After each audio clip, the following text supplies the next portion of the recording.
extremely lucky to have Danny Dorling. Danny's going to be speaking about inequality in the UK. He is a professor at Oxford University, and we're extremely lucky to have him here today. So we start with a massive round of applause.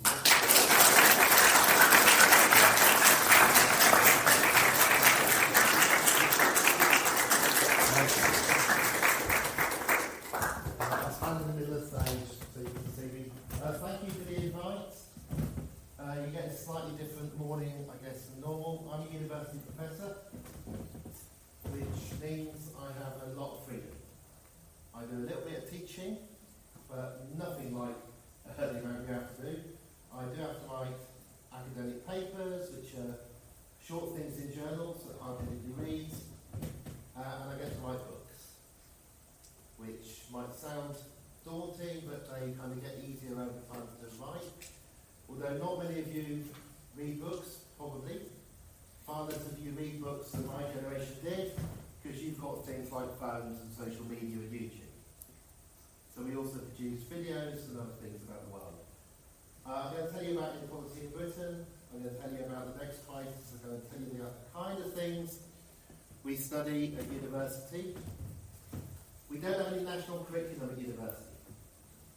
So if you go to university, and there's no need to, there are lots of downsides, but if you go to university, you won't necessarily know what you'll be taught. If you do geography at university, you'll be taught what the people teaching you want to talk to you about, which might be what they research. And we are supposed to try and do new things. So that map behind you is a map of the world, stretched so that each country is the size of the number of children living there about 15 years ago. So if you look at the world, India is very large, the countries of Africa are very large, China is large, the big blob to the west of China is Chongqing, which is the largest city in the world, just above my head. Bangladesh is huge, Pakistan is huge, the UK is tiny and bloated, and most of it's down here, right, down in London. You live near to the centre of the UK in terms of people, because you're to the west of London, so half the population is to the east of you, you go the other way to the west, and you've got a similar number of people by millions. You're in the middle of the UK, in Hillingdon. Let's skip forward. I've got quite a few of these slides, some annoying graphs, because I'm somebody who likes doing graphs. This book is being published this week. It's called The Next Crisis, and it's about things going wrong in the world. And I'll show you a few of those a bit later. I don't know what the next crisis is going to be, but if you call a book The Next Crisis, some people are interested and they go, oh, I wonder what the next crisis is going to be, and they might write a book. Crises we know about. This is carbon emissions. It's a graph of them rising over time, 1960 to 2018, and that's billions of tons of CO2 going into the air across the whole planet. And you can see it's going up, but you might see, if you look very carefully, that at some point it was going down, just a little bit. You might not be able to tell from that graph how fast it's going up. So I'm going to take you the same data, and I'm going to show it a different way. Exactly the same data. The vertical scale is exactly the same. It's billions of CO2 per year. But I've put time inside the graph now. And the horizontal axis is how fast is it going up that year, or how much is it going down. And you can see it goes up and down by different amounts a year. When we get recessions, so if it goes back again to 1960s, we have a little recession in the 70s. We have another one in the early 80s. We had 3 million unemployed here. We had a dot-com crash in the early 90s. A little slowdown 1998. Economic boom. Big crash 2008. When the world economy slows down, emissions slow down. When the world economy does better, we pump more CO2 into the atmosphere. When we have a meeting, like the ones we had in Paris and Rio, to make decisions about climate, we tend to relax and think we've done something, and emissions tend to go up afterwards. This is worrying because the graph is sloping this way, which means that carbon emissions aren't just rising, they're accelerating. On average, they're rising by slightly more per year than the year before. That will hopefully stop. They'll carry on rising, but hopefully not as fast. And they do need to come down. So there's the crisis. Here's another one for you. This is something that people worry about, that they really should just stop worrying about entirely. This is the population of the world. Again, we've got billions on the vertical scale, but these are now billions of people. And on the horizontal scale, we've got how much it's going up per year. We start 2,000 years ago, go through it very, very quickly. Get to 1940s, 1950s, 1960s, enormous acceleration. Population's going up by 60, 80 million more people a year, till we get to round about now, 225. And you can see it's still rising, but by less each year than the year before. These are the United Nations projections. They're from about 6 or 7 years ago. They're out of date. The latest projections say the population is going to slow down even faster. This is, I think, the most interesting thing I can tell you this morning. This is widely known and widely accepted. By the year 2084, the population of people on the planet will start falling. For the first time in the history of our species. Roughly half of you will probably still be around. So you'll be the first human beings in the history of our species to watch a number of human beings fall on the planet. This is already baked in. Peak baby was around about 1990. There was a little peak about 22 years later, which might be around yours. You might be the last little peak in the world. Everywhere in the world, people are having fewer and fewer children. Everywhere. Countries, the tiny number of countries where they have 5 or 6 children are dropping down to have 4 or 5. Over half the world, people have less than 2 children each. You, on average, will have a child. A quarter of you will not have any children. Slightly fewer of you than have 1 will have 2. And a very rare person here may have 3. If I had time, I'd get you to tell me how many brothers and sisters you have, how many uncles and aunts, and you can watch it going down. Right. Same graph, shown a different time, just to try and point out how important this is, which is happening. The fascinating thing is going to be, we're still worrying about lots of people. We have about 8 billion now, we're going to head up to 10, maybe 10 and a half, maybe not 10 and a half, and then it starts going down. But already, the number of young people in the world is falling. The only reason the population of the world is increasing is because people like me are not dying at the rate that my parents or grandparents died. I'm 57. Right? The world is filling up with more and more older people. Life expectancy in the world, when it doubles, is currently about 70, but when it doubles from 40, life expectancy of 40 years due to high infant mortality in the past, when it goes from 40 to 80, the same number of human beings results in twice as many people being around at any one time. Okay, this is the same graph, this is log scales, because to point out that 3 really big things happened in the last 2,000 years to do a number of people. I'm doing all this to try to get you an idea of how different university geography is from school geography, in that we're allowed to play with these things. It always grows.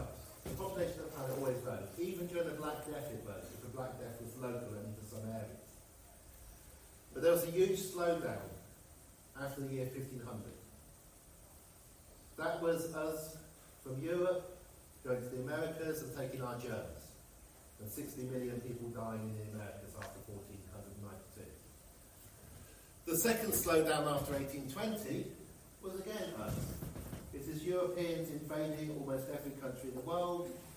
90 members of the current United Nations, 90% of the current United Nations. The British walked in uninvited. The classic case is Australia. You have a stable civilization for thousands of years in Australia. You walk in, put a British flag, claim it, and you destroy the stable society. All of Africa, even the places that we didn't colonise, like China, we absolutely destroyed by pumping opiates into China. What happens when you have imperialism, 1820, 1830, 1840, huge slave trade and so on, is at first population falls, but secondly, you destroy the systems of the societies and you get baby booms everywhere. And so we have this baby boom until the last few years, and this last one isn't catastrophe, it's not diseases, it's not measles and smallpox and coronaviruses spreading across the Americas. It's not British troops going in to countries and destroying the way in which they work. This last one is women taking control of their own bodies and destinies and telling men they want to have half a child less. They don't actually say, I want to have half a child less, but that's why we're getting this change. Things going on in Britain. Okay? The main thing I've studied for the last 30 years is the UK. And it's been a bit depressing studying the UK, because the UK hasn't done very well geographically. I'm a geographer, compared to other countries in Europe or elsewhere. As I'll probably tell you about 3 or 4 times, we are now the most economically unequal country in Europe. We'll take Bulgaria. The poorest fifth of people in the UK are poorer than the poorest fifth in Eastern Europe. We still don't have our material living circumstances back to 2008. These are not good records. And we have huge inequalities. It's not easy to get a photograph of inequality. If you try and take a picture of somewhere poor and somewhere rich, and try and find the camera and do it, you'll actually find that there's always a hedge or a fence or something in the way. So I walked across part of this borough this morning, and I saw the big Range Rovers on some streets, and I saw all the big houses, and I saw different areas. Never quite near enough to get a picture. This is a rare picture. This is from the £10 million houses in Kensington, overlooking Grenville Tower in North Kensington after the fire. So that's relatively rare. Apologies for the graphs early in the morning, but if I didn't show you the graphs, you'd think I was just making this up, and I'm not. This one comes from 1910 all the way to the present. The top line is how much money the richest 1% of the 1% had. The best off, well, 1 in 10,000 people. Right, so they're really, really well off. And it's how much compared to the average person. So they had almost 500 times the average wage in 1910.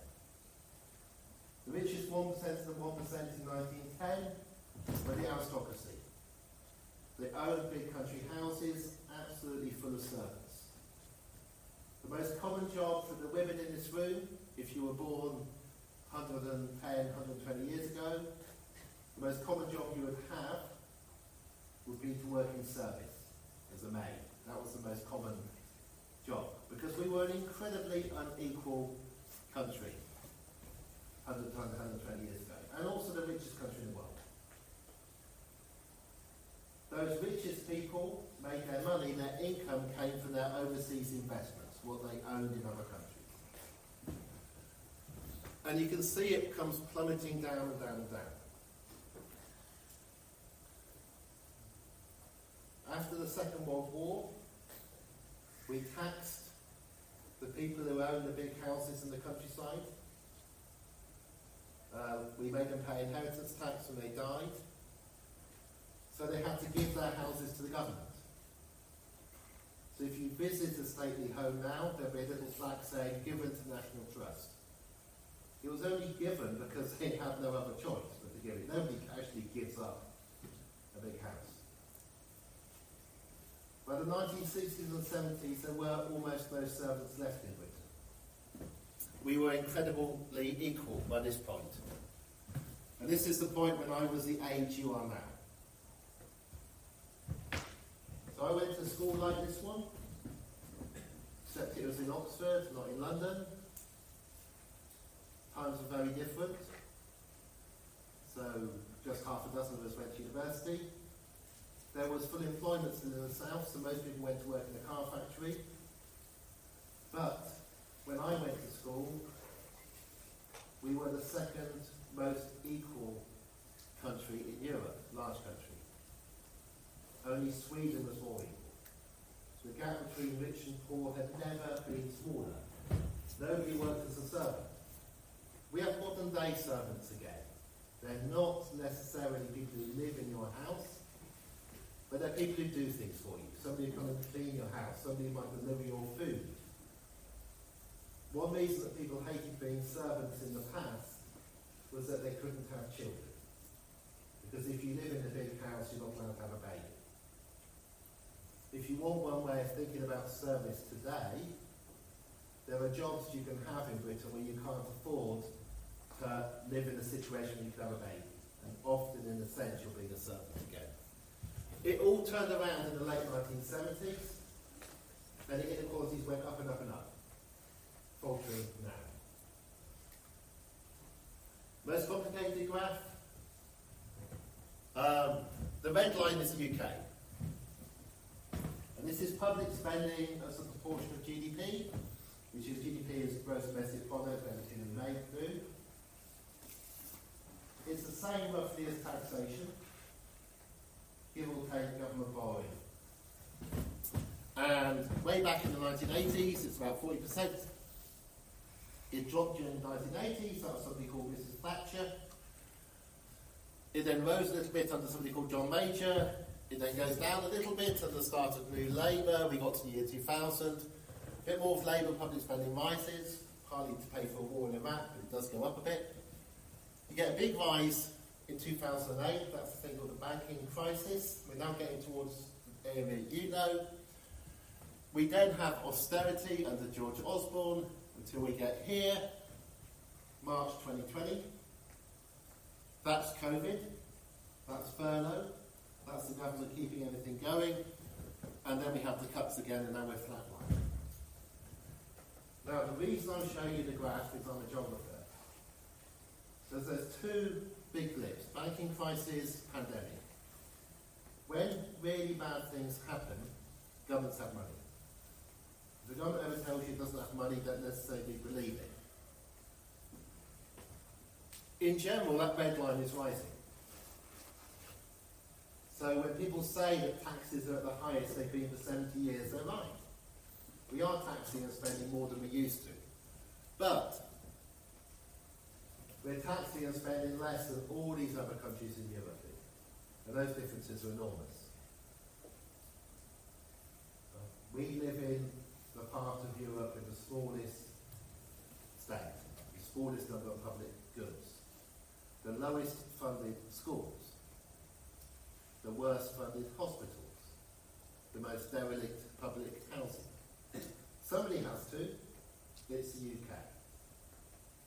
The way we can tell is by comparing to other countries in Europe and seeing what they do. And politically, this is interesting because politicians often normally tell you, that almost nothing can be done. Only the smallest changes are possible. If they do slightly differently, they'll break some fiscal rule. What the graph shows is that we can do things entirely differently. That's what Finland and France and Germany have done.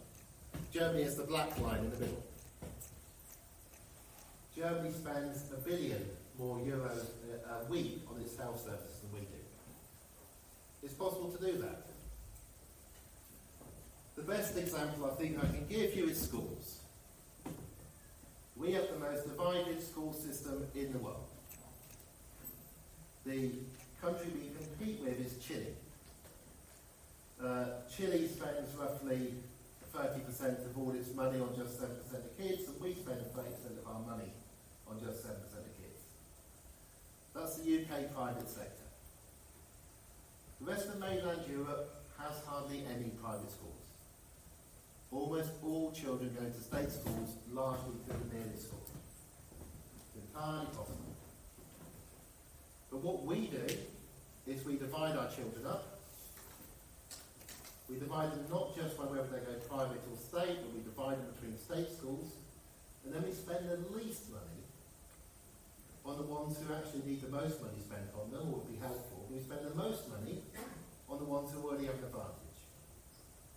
And the effect of that is we don't produce a very clever population. It's inefficient. We have more school buildings, more playing fields than anywhere else in Europe.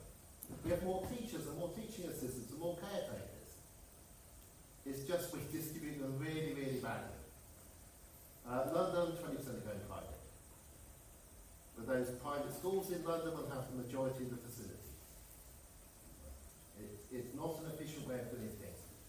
But it's what happens if you have a small state. If you go to Kensington and Chelsea, the majority of the hospitals are private, the majority of schools are private. Right? People don't live in effect in the British state in Kensington and Chelsea. They're providing for themselves in all those ways. Here's a couple of journalists. John Byrne Murdoch from the Financial Times. And we've got Stephanie Flanders from Bloomberg. These are not medical journalists. These are right-wing media outlets-ish. Right? Financial Times is the paper of bankers. Bloomberg is the financial TV news. My job, in a way, has got easier as the story's got sadder. Years ago, I used to argue it's not great, it's getting worse. People said, oh, you're not getting it right, Danny, can't you see this and this and this? Almost nobody today would argue that the UK is getting better, or is in a good state.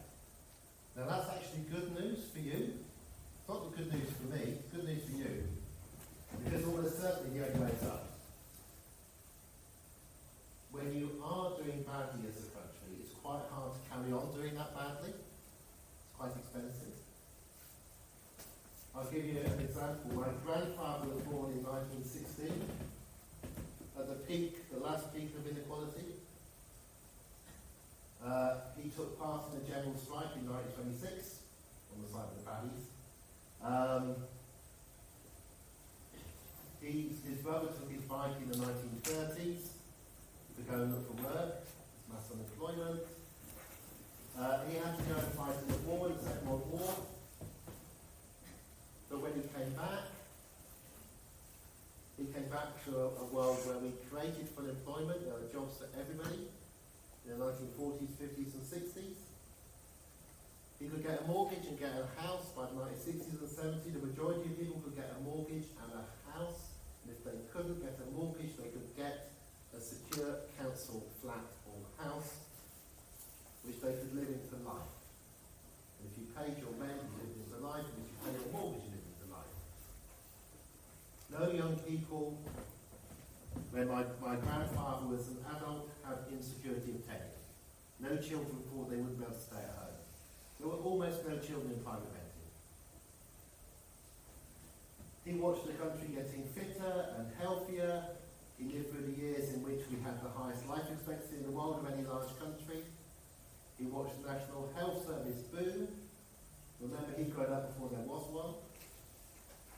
And when he was old and dying, there was a health service to look after him. And through most of my granddad's life, inequalities fell, deference fell, dropping on capital people fell, opportunities rose, people mixed, and it got better. You're very likely to be that generation. You're likely to see that occur in this country. The bad news is that the first 20 years are quite painful. The 1920s and 30s were quite painful. Becoming more equal isn't necessarily at first an enjoyable thing. The country toyed with fascism. We had also Oswald Mosley. We thought about joining the Germans. We don't teach that anymore, but we did think about joining the Germans. When a country is very unequal and getting poorer, as the UK was a century ago, you get all kinds of politics, all kinds of upsets, all kinds of nastiness. You don't necessarily get something good coming out of it. We have the lowest benefits in relation to earnings in the middle of Europe. This is a silk screen printing of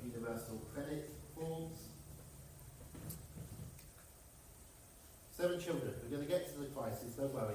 And I'm going to leave time for you to ask questions. I write books. Right? It can get a bit boring writing books, I can tell you, my age, but I've almost finished writing them. And most of the books I write are non-fiction and factual. And all I've got to do is make sure that every sentence is true, every fact is true, I'm not being too biased, or at least saying what I know about my biases to be. But non-fiction academic books are quite boring to read, so I had to go writing a book which is half fiction, but based on fact. It's called 7 Children. Annoyingly, the publisher put 8 bars on the cover. I couldn't stop them. The bars are the heights of the disposable income of each of 7 typical families. The last bar is, I always say, it's quite nice, I'm in his old constituency. The last bar is named after Boris Johnson, who's my age, and his income. We'll get that in a minute. 2018, there were 14 million children in Britain. I decided I'm going to write a book about 7 children. So I took the 14 million children and I lined them up by the annual income of their parents. Okay, that goes from 0 to 100. The parents at least had about £5,000 a year to spend after they paid for housing, after they done tax, after they got benefits. The highest 3 bars, 2 bars you can't see there because it goes over 100. The top 2% to around about 160,000. The average income of the top 1% is about £640,000 a year, but it's meaningless because there's enormous inequality. I line up all those children and I take 7 that are absolutely even across the distribution. So these are 7 children that typify the UK. And by how much money they've got. Now the poorest is quite poor. You see there's a sudden jump up to the next, the next, the next. But those first 4 are all in families who've got less than £20,000 a year to live on, spread across the UK. Then you get a bit of a rise until you get to child number 7. This is another way of looking at it. The families of children 1, 2 and 3 have slightly less income than the families of child 7. Now, child 7 is not rich. Child 7 is called Gemma. They've all got names. And Gemma's mum and dad run a corner shop. They run it quite well. They make £25,000 a year each after paying the mortgage on the flat above the shop. That's £50,000 a year. That's child number 7. You might think, how can that be? And the reason is these little grey bars to the edge of the purple. Because the children who are better off than child number 7, their families are taking half of all the income in the country. Which you don't see there. Half of that pie chart is being taken by a tiny number of families. At the extremes, those are the families that have got the private jets that go from the airport just up there, or they've got the big houses down in the Thames, and they've got multiple properties in the world. If you want to know where the bottom of the top 1% is, it's Rishi Sunak, dad's a GP, mum runs a pharmacy. So Rishi was at the bottom of the 1% as a child. Rishi married a woman at the top of the 1% in the world. So they neatly, for my purposes, encapsulate that group. I'll go through some of these quite quickly and we'll go on to crises, because world crises are more interesting. The red line is the current cost of living crisis in the UK. You remember I said we're not quite back to 2008. You have never known living standards actually rise in the country you live in. That, and you are the first generation since 1798 to have experienced that. You have to go back to 1798 for a cost of living crisis this long.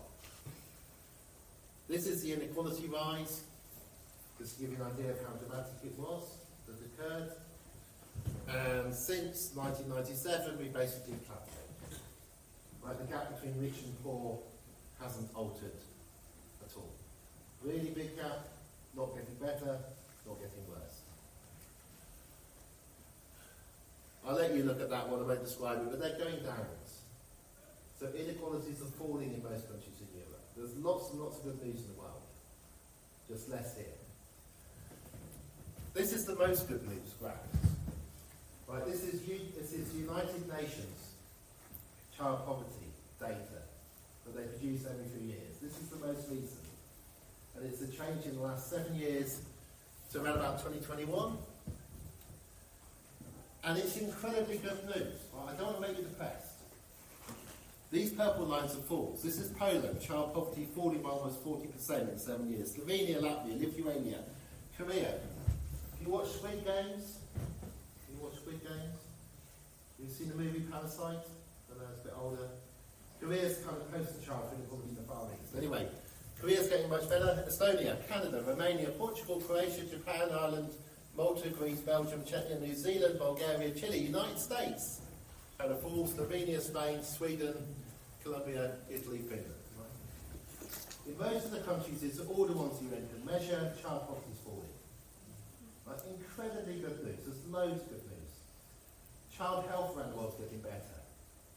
Women are winning their fights in the majority of countries of the world, more every year. Not in the United States, that's only 2% of the world's population. And then you've got the countries where child poverty has risen, and it's only risen by a little bit.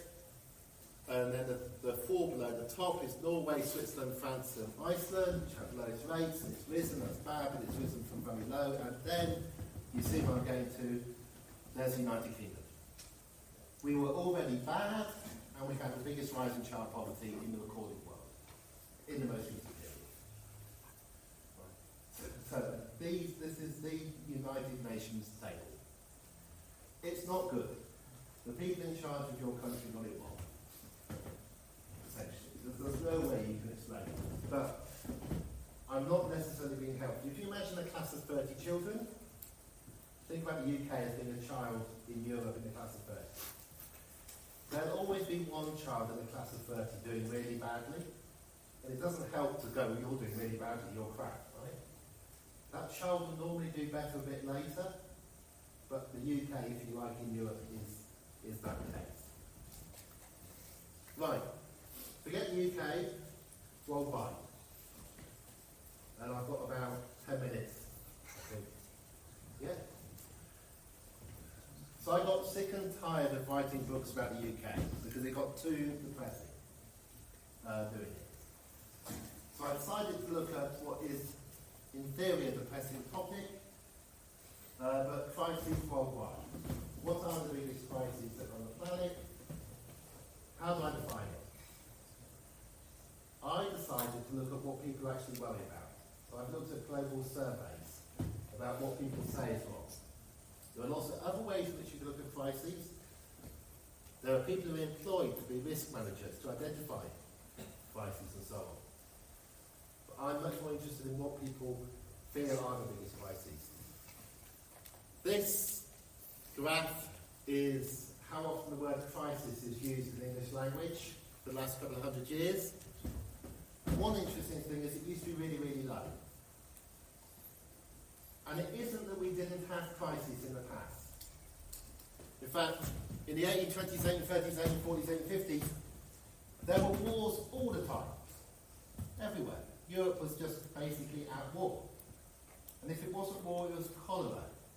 It was smallpox, it was dysentery, it was typhoid. It was epidemic and pandemic, time after time after time. But that was normal. So it wasn't a crisis. It's not until you get to the Second World War, you get a bit of an increase in the use of the word crisis, and then 1960s. And what I think is the good news is that we've only really started talking about crises at a time of relative stability. You lot have not had to worry about going to war. You have not had to worry about your parents going to war. Or, probably, your grandparents. That's incredible. You're welcome. You are going to get fed. And you're going to be housed because you're children. And that that didn't used to be the case. You're not going to go and be made to work in a factory as a child. You're not going to get ill through a pandemic. Pandemics have become less and less frequent over time. You've lived through one, right? You're quite, I won't say lucky, but it's quite rare. The last pandemic before the 2019-2020 COVID pandemic of any size was a very small 1968 flu pandemic, and most people didn't notice. And you have to go back to 1918 for the big flu pandemic. But pandemics are becoming less frequent and less deadly. You're of an age where your chances of being ill from COVID were very, very, very low. But your great-grandparents, high. Here's a map. Before I start making out that too many things are too good. These are all the countries of the world with their area drawn in proportion to the number of people who died in wars since around 1989, since the Berlin Wall fell, since we were supposed to get peace in the world.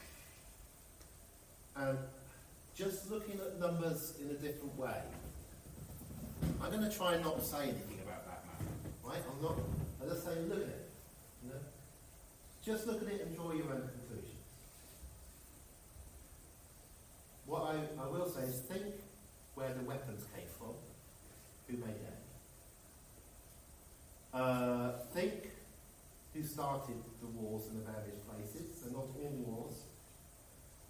Think who suffers. It's geographical. If you present this data in that way, it creates you a different way of looking at what's going on in the world in terms of geopolitics. I will tell you that until about 16 years ago, the number of people dying in the world of war was falling and falling and falling. And it's risen, but not hugely. We're still much more peaceful than we were in the 1970s or 80s. Most people in the world are very intolerant of war. They don't want their children to fight in one. More and more of our politicians are women. Women are very good at not starting wars and trying to stop them. But we still do have these wars. Anyway, I'll leave that one. What are the biggest crises in the world? Again, if you'd given me 2 hours, I'd have bored you rigid and I'd polled you and got you to tell me what you think. Ipsos Mori survey about 30 countries in the world, including India, South Africa, and the Chinese Academy of Sciences survey China. So here are 18 things, and this is what the world says are most important. It changes a bit over time. In the last few years, cost of living and inflation, number 1, poverty and inequality, number 2. Right, same in Britain, same worldwide. Biggest issue in the world is how to get by. Enough money. Being poor, or the fact that people around me are poor, how much it costs to buy food, pay the rent, buy clothes. That is the biggest issue. And this is in the middle class world. These are people who've been in surveys. These are not the biggest issues for the poorest 4 billion. The poorest 4 billion people in the world, the biggest issue is how do I get to tomorrow? Right? Because they're day labourers. They don't have secure, or they're peasants working on farms. But the biggest issue in the middle class world is poverty, cost of living, inequality, those two. And after that, unemployment. Will I be needed? And this may well be a fear that you have. You can have most people who are afraid of unemployment do not have a job. They're worried about not having a job. So you will be worrying, unless you're very cocksure, which is fine, but you will be worrying. Who's going to need me in 5 years' time? Who's going to want me in 10 years' time? What kind of job will I do? The irony, or why I can laugh at you a bit about this, is you're in London. I mean, you're in the right bit of the UK. It's quite hard not to have a job. Much more worrying, will they pay me enough and will my job be really annoying? But unemployment's scary. It's scary at my age. I'm very lucky. I work in one of the few universities in the UK where my job is probably safe. Half the universities at the moment, people are losing their jobs. Our unemployment rate is very low, but fear of unemployment is very high, not being wanted. Right? It's an understandable fear. And it's the fear that my granddad didn't have to have. My granddad was the first in my family to go to university. He left university in 1938. He got a job as a school teacher, and one of his friends, who was at his same college, said he was lucky because getting a job as a school teacher then in 1938 was quite hard, and a school teacher job was very, very posh in 1938 to get. My grandfather's friend, who couldn't get a job as a school teacher and said he couldn't, had to be a researcher for somebody called William Beveridge on a report which came out in 1942, and then later became an MP in 1945 and then became Prime Minister in 1964. But was still upset that he couldn't become a school teacher in 1938. Straight after the Second World War, there was full employment for men in particular. By the 1960s, if you didn't like your job, you told your boss to shove it and you walked out and went and got another one. Right? That was incredible freedom. And that meant that employers did try quite hard to be good employers because otherwise they'd lose their workers. Going down, people worry about crime and violence, financial and political corruption, healthcare, taxes. Climate change is only number 8, and it's falling. Education for their children. Coronavirus this time is number 10. Immigration, moral decline. That's the old people worry about that. Military conflict, threats against the environment, maintaining social programs, extremism, terrorism, access to credit, borrowing money. What I've done is put them into 6 groups. I'm going to show you 6 of those, then we're going to stop. I'm going to leave that one because it's too boring. Go straight. Sharing the work. Along with the fear of unemployment is the fear of immigration. That's been stoked up again. My social media this morning told me that somebody had said something stupid about the nation of strangers or something today. Right, and yet again we're doing a fear of immigration. Immigration is the dotted line here. It's one of only 4 things that peak in British public opinion as really mattering. Just before the Brexit referendum it was the most important. It sits there, number 3. Constantly used by politicians to try to scare voters and to stop them worrying about inequality. So you tell people, oh, you can't have a good school because of all the immigrants. You can't have a good health service because of the immigrants. You can't get a house because of the immigrants. We've been doing it since 1905. It's stupid, it's racist, it's not clever, it's just a stop. Wherever people come, they generate jobs. Not just the jobs that they do, but by being in that place, they generate more work for people around them. Because they've got to go to a shop, but they want to do things. Immigration generates more jobs for other people. When nobody comes to your area anymore, it's really, really bad news. Because people leave. They always leave. So the population can halve. And that's what's bad news. I won't say any more about that. It's just worth it. You've already seen the war map. Cradle and grave issues. This is number 1 worry in China. Right? Worries aren't the same around the world. Health services are number 1 worry in China. Partly because inequality and cost of living isn't a worry.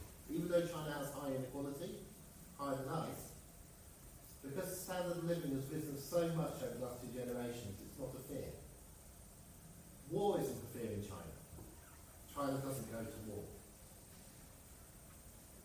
Unemployment isn't a fear generally in China. There are jobs for almost everything. But health service is, because there's a lot of old people, and you might have to drive your way into the health service in China. Now this first graph, the only one I'll show you, is the United States. This is how much more likely you are to die in the United States than here in other rich countries. And if you're a baby, you're twice as likely to die. Coming up to your age, you're about 2.5. By the time you get to about 30, you're 4.5 times, 4.5 times more likely to die. Age 30 is like more than 32 in the US. Huge. When they go on about fentanyl, it's guns. The United States is full of guns. Most people who die in the United States from guns have shot themselves with a gun. Right? Guns are really, really bad news. You just don't want them around. Traffic accidents, very high in a country that relies entirely on the car. And diseases and despair. It's not until you get to age 100 that in the US you're as likely to die as you are in Europe. Right? The US is a basket case, socially. This is comparing percentiles of the population, and even the richest 1% of people in the US, you know, these are the ones that include the billionaires who want to freeze themselves and go to Mars. They don't live any longer than the richest 1% in the UK. And our richest 1% aren't doing very well. So the US really is doing very badly. Oh, conspiracy theories, we'll then end on a couple of those. Because you can't talk about what people worry about and not include conspiracy theories. YouGov did a survey of conspiracy theories in 2021. And what's interesting is one of their conspiracy theories they were testing turned out to be true between when they sent the survey out and when they tested it, which was the Russian interference in Donald Trump became revealed. I'm showing you the percent of adults who believe a single secretive group rules the world. And that's basically looking at the conspiracy theory of the lizard people or whatever. You know, people who never turn around because they've got a tail. Have you ever heard that one? No, you're lucky. Most likely held in poor and unequal countries: Nigeria, South Africa, Mexico, and Turkey. Least in Japan, Denmark, Sweden, and UK. But still, 28% of people in the UK will say the world is controlled by a group of people who meet in secret. And one problem with these surveys is it's quite an ambiguous question. Because top politicians do meet each other in secret. You know, it isn't that there is a secret Illuminati defining everything. But meetings are held in secret, so it's not a useful question. Here's one more for you. People who believe that climate change is a hoax. So just demonstrating the geographical differences in worries in the world. The United States, 27% of people believe that climate change mattering is a hoax, just made up. It's game. Okay? We're actually at the bottom of this. We're the country where you're least likely to think that this thing has been made up. I mean, it would be an incredible hoax to make up. It's a lovely hot day today, just in case you were thinking it's a hoax. It kind of gets hotter. But there's big, big differences. That's my last slide. We've got about 10 minutes for questions. As you probably worked out, I'm a lefty. We all differ. Many people at university are not. We have a variety of political opinions, but we're allowed to say what they are. Okay, we have freedom of expression, but we have to be careful. I'm putting those up because they're historically interesting. Over a century ago, there was a thing called the Socialist Sunday School movement. Everybody would have gone to Sunday school in the UK. Almost everybody would have gone to Sunday school or a form of Sunday school a century ago. But this was East Bradford. There were these alternative Sunday schools which came up with their own set of commandments. Interestingly, I'm giving this talk in Manchester in June, and they bet the slides there, and they said they're not sure if I can show the children this slide. And I said, it's just historical about something that happened 100 years ago. It's not, honestly, that isn't going to, convert your minds to the Socialist Sunday School movement, which no longer exists. But anyway, the reason for ending with this is, for the last 250, 300 years, people have been trying to deal with these biggest crises, almost none of which are new, apart from climate change. We only really knew about that in the late 80s. And they have ways of doing it, and they bumble on and through. They're often actually successful, and we're not very good at looking at success. So health is improving, education is improving, housing is improving worldwide. We're getting better at stopping wars. We're much more concerned when there is a war, and that we report on it, we show it, and we show the effects of war in a way we didn't used to do. We're concerned that our health services don't work, rather than saying, well, it's just up to you to look after your health service or your personal health. Many, many things are getting better, there are lots of crises. I'm going to stop there. Who's brave enough to ask any question they like at all? Thank you very much.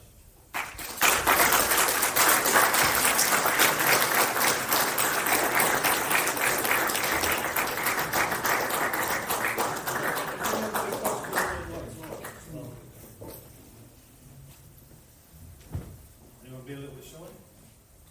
Who's brave? No one's there we go. Here we go.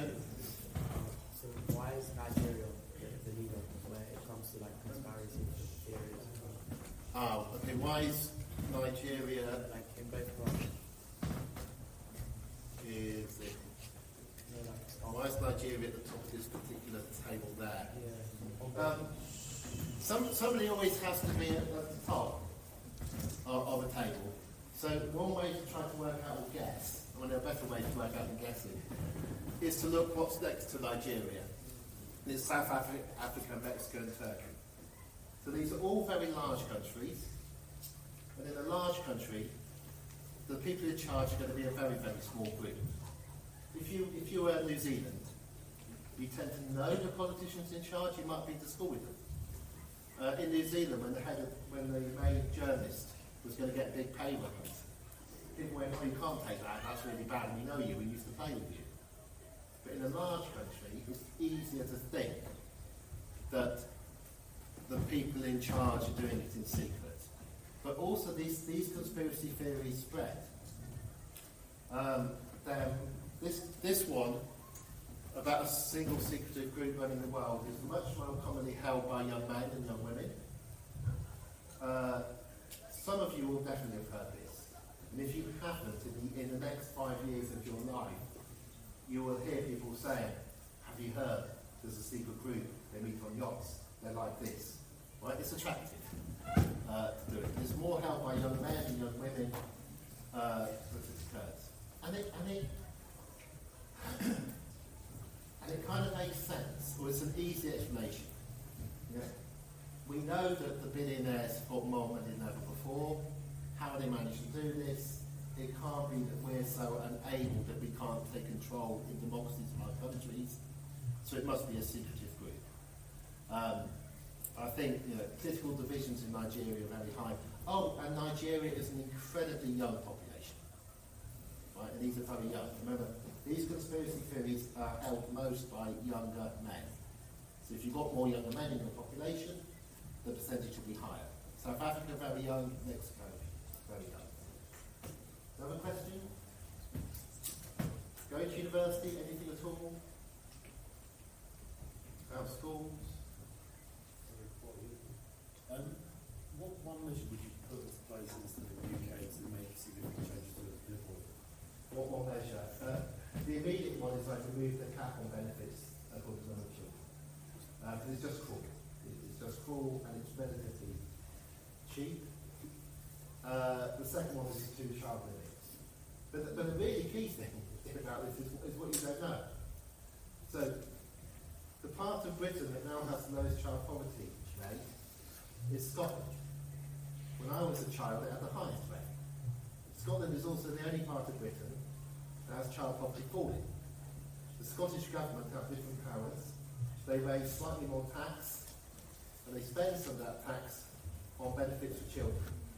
So every family in Scotland with a child claiming any form of benefit gets, I think it's now about £28 a week for that child.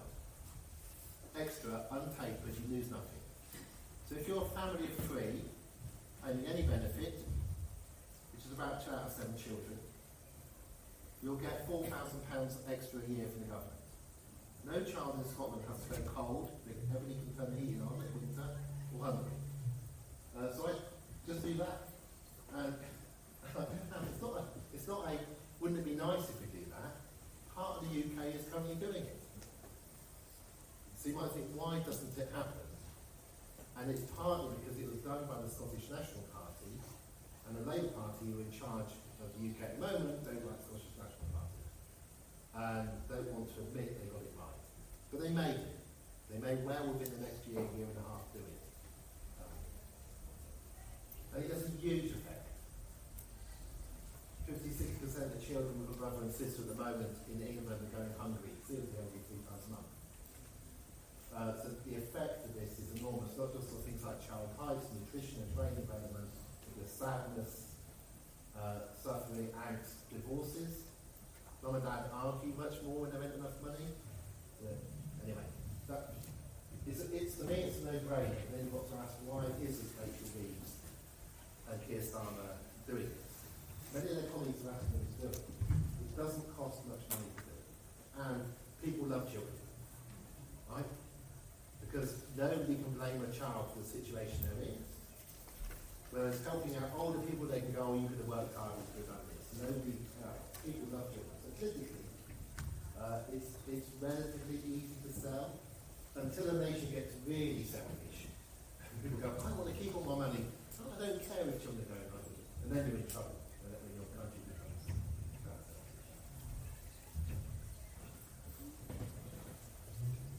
One last question. Here we go. Shout out. You know, you said when you go to uni, you don't know what you're going to get taught. Yeah. And how do you like? How do you choose? Yeah. If you go to uni, right, so it makes a huge difference what you do. And also it's quite important where you go. You've grown up in a big city in the south. So if I was growing up in London, I would want to go to the north of England just to see something different. Or if I was really there and nobody ever does this, go abroad. It's cheaper, anyway. If you go to uni, the most important thing is where you go, because that will alter your life, because it changes your horizons.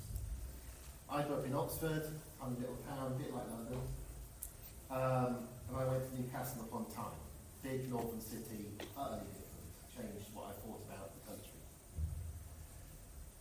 Particular courses, you can absolutely guarantee what you're going to learn. Like if you go to do medicine, you're going to learn to be a doctor, it's roughly the same thing everywhere. Pharmacy, you're going to be taught what you need to know to be a pharmacist, which is skill. If you go to do law, you're taught roughly the same thing. Economics is quite similar everywhere, and then in the side I know, social science, politics might differ a bit more, sociology a bit more, social policy a lot more. Geography differs the most, because geography isn't big in other countries, and so there isn't an international standard for what we have to do as geographers, so we can change it all the time. And we also change what we know. So when I was at school, doing A-levels, I had to learn about the ice age which was coming, and how much colder it was going to get. Well, I was taught that at school. We did think there was no global warming in the A-level curriculum when I did. So we actually changed the curriculum over time. But particularly if you do geography, the interest of the lecturers in the department you go, you can look on the web and see what they're teaching. Okay? You can't guarantee it'll be exactly the same people in the year you go. But I would spend time, if you're thinking of going to university, where to go as well as what. Also, there's no need to go at 18. You can go at 19 or 20, it's a more informed choice. If you go to Finland, which sounds ridiculous, but they won't charge you, and 90% of students in Finland are housed by the state, in apartments with a double bed and a cooker, and overseas students get priority, which I've got mum and dad in Finland, but not many things are taught in English. But anyway, nobody from England goes to other countries, even though it isn't more expensive because of the fees. So I don't know why I want to say that anymore, but I just win. But think about it carefully. You don't have to go at 18 if you want to go, and you don't have to go. You do not go to university because you think you're going to get money. Right? Half of 18-year-olds in the UK go to university. 2/3 of people go by the age of 30. They're not going to be richer than the third who don't go. It doesn't make sense. Right? If you want to make a bit of money, do an apprenticeship at 16 or 18 in a skilled trade that pays higher. You can always go to university later, but don't go to university to get rich. That's the very last thing I'll say. But also, if you worry about trying to make a lot of money, you are probably heading for a life of sadness, because your chances of making a lot of money are very low. And then even if you make a lot of money, people with a lot of money aren't actually that happy. But I'll leave you to try and wonder and think, how on earth can they not be happy? I'd be really happy if I had 20 or 30 million pounds. But the interesting thing is that they're not, which is one reason why they don't live longer that much than other people. Right. Thank you very much for your